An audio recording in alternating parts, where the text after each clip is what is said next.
Selamat berjumpa kembali dalam layanan audio Sahabat Seperjalanan. Hari ini adalah hari Senin 24 Maret 2025. Tema renungan saat teduh kita dengan judul Mengusir Roh Tenung atau Roh Sihir. Firman Tuhan terambil dalam Kisah Rasul 16 ayat 16 sampai dengan ke-18. Pada suatu kali ketika kami pergi ke tempat sembahyang itu, kami bertemu dengan seorang hamba perempuan yang mempunyai roh tenung. Dengan tenungan-tenungannya tuan-tuannya memperoleh penghasilan besar. Ia mengikuti Paulus dan kami dari belakang sambil berseru, katanya, "Orang-orang ini adalah hamba Allah yang maha tinggi. Mereka memberitakan kepadamu jalan keselamatan." Hal ini dilakukannya beberapa hari lamanya, tetapi ketika Paulus tidak tahan lagi akan gangguan itu, ia berpaling dan berkata kepada roh itu, "Demi nama Yesus Kristus, aku menyuruh engkau keluar dari perempuan ini." Seketika itu juga keluarlah roh itu. Mari kita berdoa. Bapa dalam surga, biarlah kami hidup sungguh-sungguh hanya bersandar kepada roh damai sejahtera, Roh Kudus, bukan roh tenung ataupun roh sihir. Dalam nama Tuhan Yesus kami berdoa, amin. Shalom sahabat seperjalanan yang dikasihi Tuhan. Mengusir roh tenung. Kenapa disebut dengan roh? Karena roh berbicara di sini tentang iblis yang memang sifatnya adalah roh. Dia adalah malaikat yang jatuh, kemudian dia menjadi iblis, menjadi Satan, menjadi Baalzebul. Dan kemudian kita melihat ke dalam firman Tuhan, bagaimana roh yang sudah jatuh ke dalam dosa ini, kemudian melakukan berbagai macam perkara dan tindakan, melakukan berbagai macam siasat dan cara untuk kemudian menyesatkan dan merusak serta menghancurkan. Bahkan dalam Yohanes 8 dikatakan iblis itu adalah pembunuh manusia sejak mulanya. Artinya memang tujuannya untuk menghabisi. Di dalam rangka menghabisi, maka ada banyak cara dilakukan oleh roh iblis, roh setan, roh tenung, roh sihir yang memakai kemudian orang-orang yang menjadi alatnya. Pada bagian ini kita bertemu dengan perempuan, hamba perempuan yang mempunyai roh tenung. Dengan tenungan-tenungannya, tuan-tuannya memperoleh penghasilan besar. Yang menarik dalam strategi iblis, strategi setan untuk menghancurkan seseorang bukan dengan cara menakut-nakuti, tetapi menggoda seakan-akan dapat memberikan keuntungan yang besar. Kita tahu dengan jelas bagaimana Yesus dicobai oleh iblis, dibawa ke padang gurun. Maka dicobai bagaimana supaya batu ini menjadi roti, dibawa ke hubungan bait Allah. Dikatakan, jatuhkanlah dirimu, dibawa ke tempat tinggi. Seluruh kota yang kau lihat ini aku akan berikan kepadamu. Artinya iblis di dalam melakukan siasatnya adalah memberikan keuntungan besar, memberikan penghasilan besar, menyampaikan sesuatu apa yang diharapkan itu terwujud. Itu yang dikatakan di dalam ayat 16, tenungan-tenungannya itu membuat tuan-tuannya memperoleh penghasilan besar. Ini adalah jebakan.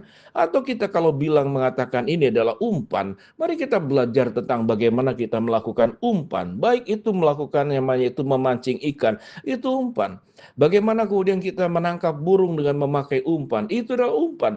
Demikian juga jebakan-jebakan binatang-binatang lain, semuanya memakai umpan. Maka iblis adalah sesungguhnya pemancing yang ulung. Seorang yang pandai melakukan jebakan-jebakan dengan berbagai macam strategi. Kalau berbicara tentang orang yang bisa melakukan strategi, kita menyebutnya adalah orang cerdas. Iblis punya kemampuan dan strategi. Artinya, sekalipun iblis itu adalah roh yang jatuh, malaikat yang jatuh, kemudian menjadi iblis, maka kecerdasannya itu tetap ada di dalam dirinya. Sehingga tidak heran ada banyak orang yang kemudian jatuh di dalam dosa. Dan itu tentu karena juga dosa manusia sendiri yang bertemu dengan godaan. Sifatnya dasarnya sudah berdosa, lalu kemudian ada godaan, maka inilah gayung bersambut. Kemudian melakukanlah sebuah perbuatan yang ada sebuah hubungan korelasi antara iblis dengan manusia berdosa dalam sebuah hubungan yang seakan-akan saling menguntungkan.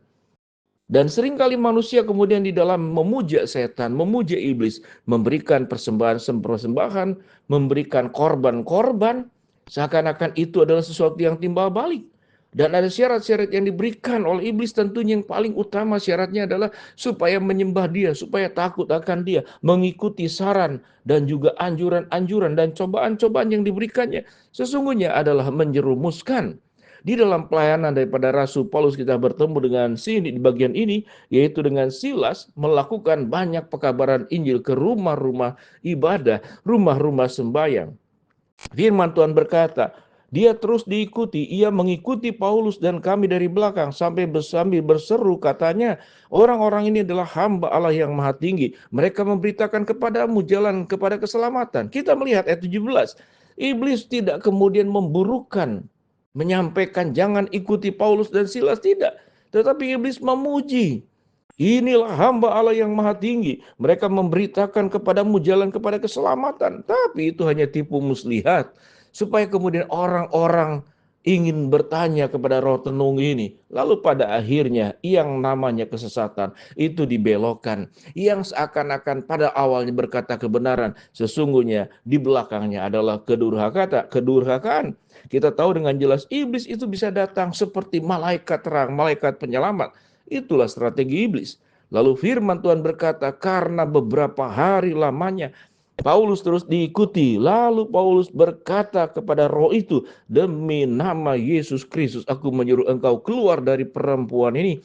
Seketika itu juga keluarlah roh itu. Bagaimana mengusir roh jahat, roh tenung, iblis dalam kehidupan kita, di dalam aplikasi yang kita perlu pelajari.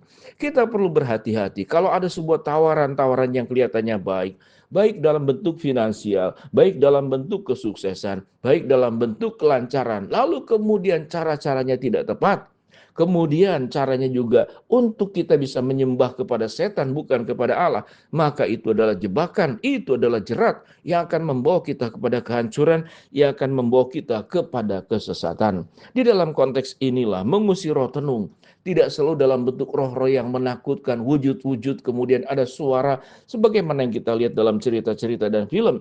Tetapi roh jahat itu masuk ke dalam hati, mengusik akan keserakahan manusia, menyangkut kemudian dengan kebutuhan-kebutuhan manusia. Biasanya manusia, kalau kita melihat dalam firman Tuhan, baik dosa karena finansial, karena harta, baik dosa karena nafsu, karena keserakahan, baik dosa karena perjinahan, baik dosa kemudian juga karena kedudukan. Kita melihat seperti Herodes dan kaisar-kaisar Romawi yang haus akan kekuasaan sampai disembah sebagai dewa. Maka itu pun bisa terjadi ke dalam setiap hidup kita masing-masing. Biar kita boleh berkata kepada Tuhan, ya Tuhan, tolonglah aku supaya aku bisa mengusir roh-roh yang ada dalam setiap kehidupan kami. Seperti Paulus mengusir roh jahat itu dan berkata, demi nama Yesus Kristus aku menyuruh engkau keluar dari perempuan ini. Dan demi Yesus Kristus juga kita berdoa supaya kalau itu ada mengganggu kita, baik pribadi kita, baik keluarga kita, atau orang-orang yang kita kenal, mari kita beriman di dalam nama Yesus Kristus. Demi nama Yesus Kristus aku menyuruh engkau keluar dari orang-orang ini. Kuasa Tuhan itu kuasa yang lebih dahsyat daripada roh-roh yang ada di dunia ini. Karena Tuhan adalah penguasa segala sesuatu. Memang ada pertanyaan, mengapa Tuhan tidak habisi saja iblis saat sekarang? Itulah ketetapan Tuhan yang pada akhirnya iblis dengan malaikat-malaikatnya akan menghadapi hukuman.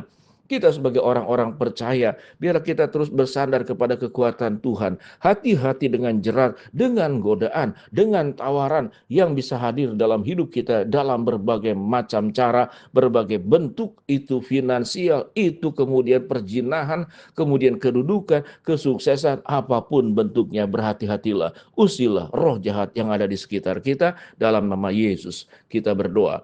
Bapa dalam surga, hamba berdoa buat sahabat seperjalanan yang sakit, Tuhan jamah sembuhkan. Sahabat seperjalanan yang sedang menghadapi masalah, Tuhan bukakan jalan. Sahabat seperjalanan yang mungkin ada gangguan-gangguan roh jahat, dalam nama Yesus keluarlah. Dan hamba-Mu berdoa untuk doa-doa kami, mengharapkan sesuatu Tuhan kabulkan dengan cara dan waktu Tuhan. Dalam nama Tuhan Yesus kami berdoa, amin.